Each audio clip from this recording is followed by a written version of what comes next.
Dear students, good morning. This is class 9th, Economics, chapter 3rd, Poverty as a Challenge, and today is going to be our fourth class on this chapter. Bharat गांव का देश है।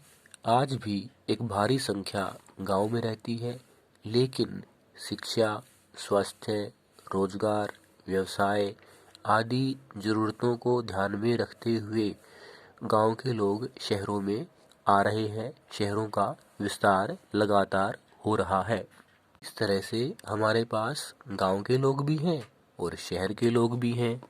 आज देश के सामने बेरोजगारी, जनसंख्या वृद्धि, गरीबी, भ्रष्टाचार आदि समस्याएं हैं, जिनमें पावर्टी एक सबसे बड़ी समस्याओं में से एक है।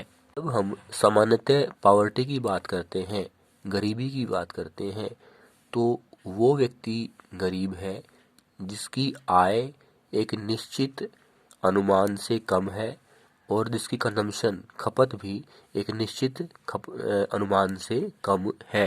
प्रत्येक देश एक न्यूनतम स्तर, एक मिनिमम लेवल, एक पावर्टी लाइन डिसाइड करता है कि इससे अगर इस लेवल से, इस स्तर से, इस लाइन से अगर कम आमदनी है और खर्च भी कम है, तो उस देश के लोग, वो गांव में रहें या शहरों में रहें, वो बिलो पॉवर्टी लाइन माना गया है।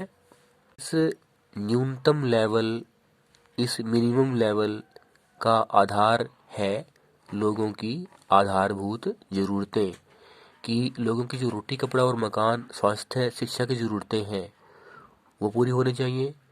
और वो अगर एक निश्चित लेवल से कम है, पूरी नहीं हो पा रही है, तो वो लोग गरीब है, पुअर है।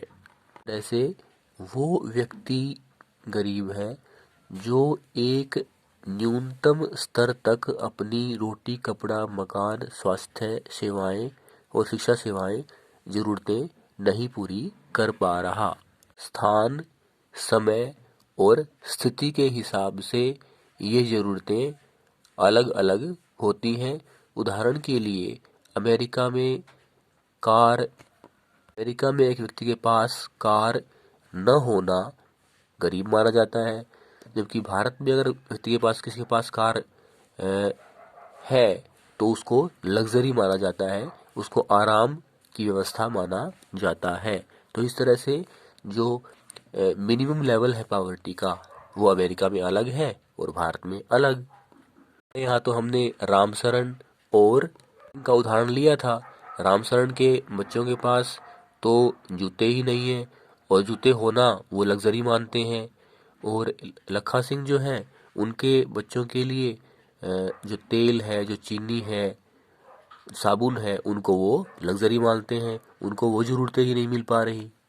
जो मिनिमम लेवल है या जो पावर्टी लाइन है, उसको निर्धारित किया गया है लोगों की ज़रूरतों को ध्यान में रखते हुए, और फिर उन ज़रूरतों को पूरा करने वाली आमदनी या कीमत को ध्यान में रखते हुए, कि लोगों की जो ज़रूरतें हैं, आधारभूत ज़रूरतें, वो इतने पैसे में पूरी हो सकती हैं, और अगर वो इतने पैसे कमा रहा है तो वो या वो नहीं कमा रहा है तो वो बिलो पॉवर्टी लाइन है। उदाहरण के लिए भारत में जो ग्रामीण इलाके हैं, वहाँ के एक व्यक्ति की जो भोजन की कैलोरी की ज़रूरत है वो 2400 कैलोरी है, जबकि शहर में ये ज़रूरत 2100 कैलोरी है। कहने का अर्थ है, गांव के लोग ज़्यादा शारीरिक श्रम करते हैं, तो इसलिए उनको सब्जियां, दालें, अनाज, दूध, तेल, चीनी वगैरह उसको ज़्यादा आवश्यक उनको होती है। के अलावा जब हम कैलोरी की बात करते हैं कि एक गांव के व्यक्ति के लिए और एक शहर के व्यक्ति के लिए मिनिमम कैलोरी कितनी हो, तो इसका एक और आधार है, वो ये कि अगर व्यक्ति भारी काम करता है, अगर महिला घर पर ही रहती है, अगर व्यक्ति की उम्र 60 से ऊपर है, यानी वो नौजवान नहीं है, तो उसकी ज़रूरतें भी, जो कैलोरी की ज़रूरत है, वो उसके अनुसार बदल जाएगी। शब्दों में नौजवान व्यक्ति की जो कैलोरी की ज़रूरत है ज़्यादा होगी, वृद्ध की कम होगी।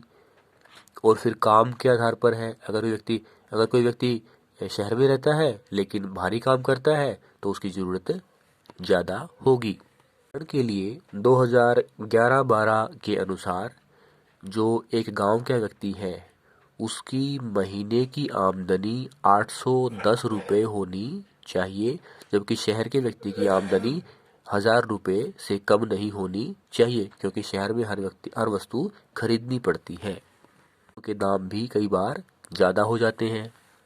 गांव के व्यक्ति के लिए 816 रुपये और शहर के व्यक्ति के लिए 1000 रुपये, ये उनकी कैलोरी रिक्वायरमेंट है कि एक व्यक्ति की एक महीने की कैलोरी रिक्वायरमेंट को पूरा करने के लिए गांव के व्यक्ति को 816 रुपये होने चाहिए उसके पास, और शहर के व्यक्ति के पास 1000 रुपये उसकी एक महीने की कैलोरी रिक्वायरमेंट को पूरा करने के लिए होने चाहिए। इसी तरह से एक परिवार जिसमें 5 सदस्य हैं, वो अगर गांव में रहता है तो उसकी जो मासिक आय है वो 4080 रुपये से कम न हो, और अगर वो शहर में रहता है तो उसकी मासिक आय 5000 से कम न हो। अगर ऐसा है तो वो दोनों परिवार बिलो पॉवर्टी लाइन में आएंगे, यानी उनकी ज़रूरतें पूरी नहीं हो रही।